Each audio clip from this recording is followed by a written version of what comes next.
Hola, buenas tardes. Este es el Videolab para el laboratorio número 3. Entonces, Videolab para el laboratorio número 3 que contiene fuente Wilson and Mirror Current Source. Los integrantes el grupo lo conformamos por Kevin Andrés Solorzano, Andrés Mateo Potes, Diego Alejandro, le está hablando, Eric Durán y Valeria Angarita. Entonces vamos a proceder con la realización del laboratorio número 3. Para el primer punto, los primeros apartados de la guía, teníamos que realizar una Wilson Current Source con tres transistores con distinto beta. Entonces acá tenemos el esquema, la simulación y el circuito que se realizó en el laboratorio para, en este caso, el transistor 2N2222. Acá tenemos el cálculo del error de nuestra corriente de salida, que como bien vimos en la imagen anterior, el circuito midiéndolo nos daba una corriente de salida de 106.8, que al hacer el cálculo del error nos da 6.8% de error para el transistor 2N2222. Tenemos el mismo esquema, la misma simulación para el transistor 3904. También calculándole el error a la corriente de salida, tenemos un error del 10.8%. Y por último, para el transistor BC547, el mismo esquema, el mismo circuito y la medición de su corriente de salida. Calculándole el error nos da un error del 7.3% para este transistor. Este fue el cálculo que se hizo para la resistencia de referencia, en donde pues partimos de los datos que ya conocemos como un PCC de 12 voltios y una corriente de salida de 100 miliamperios. Los transistores son bastante similares en el sentido de pues, su voltaje base emisor. Entonces, a partir del mismo esquema que tenemos para los tres, usando las leyes de voltaje de Kirchhoff, tenemos esta ecuación. Esta ecuación, la cual, pues como podemos notar, la mayoría de las incógnitas ya conocemos su valor. Entonces, en donde lo único que teníamos que hacer era despejar nuestra resistencia R y reemplazarla con los datos obtenidos.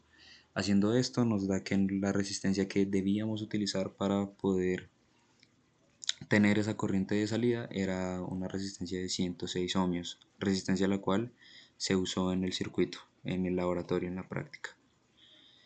Acá tenemos la gráfica en su simulación, la gráfica de la corriente de salida para, en este caso, el transistor 2N2222, que es el que tiene un beta del 100. Esta es la gráfica de la corriente de salida para el 2N3904, que tenía un beta menor de 90. Y por último para el BC547 con un beta mayor a 150. Entonces seguimos con el otro apartado de la guía, en donde teníamos que realizar una fuente espejo de corriente con la misma salida, 100 miliamperios.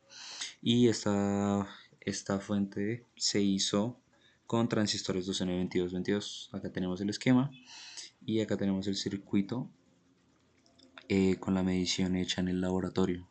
Entonces, como pudimos notar en la imagen, teníamos una corriente que era muy parecida a la que esperábamos en los cálculos, por ende el error de la corriente de salida es prácticamente nulo, en este caso, con un 1% de error. Acá avanzamos con el siguiente apartado de la guía, en donde teníamos que conectar una fuente separada al colector de nuestro transistor Q3 y teníamos que ponerle una resistencia de 1 kilo ohmio. Entonces teníamos que variar esta fuente separada y medir su corriente. En este caso, en la simulación se usaron para la fuente separada 1 voltio, 2 voltios, 3 voltios, 6, 12 y 30. Entonces acá a continuación se muestra el circuito y cada una de las mediciones. Entonces acá tenemos nuestra corriente de salida, nuestra medición de la corriente de salida para cada una de las variaciones de la fuente. Entonces a 1 voltio, 2 voltios, 3 voltios, 6 voltios, 12 voltios y por último 30 voltios. Entonces, si revisamos uno a uno las mediciones que nos dio en el multímetro, podemos notar que es una gráfica o son unos datos bastante parecidos a los que da la simulación de este. Entonces, confirmando así que pues la práctica en su simulación y en el laboratorio son bastante coherentes con valores muy parecidos.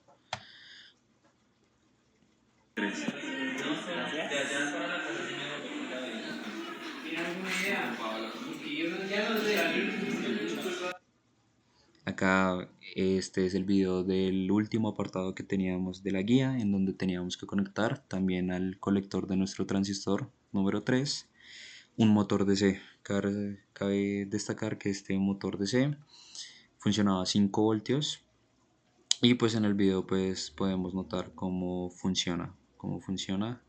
Para este usamos resistencias de potencia para evitar que se sobrecalentara por la corriente a la que estaba expuesto. Y nada, este es el video y esta es la parte final de la guía. Como conclusiones podemos decir que la guía se realizó con total coherencia y veracidad en sus datos, tanto en el cálculo de sus errores como en las gráficas vistas en las simulaciones hechas, lo cual pues nos ayuda a decir que el laboratorio se realizó con total coherencia. Muchas gracias y hasta luego.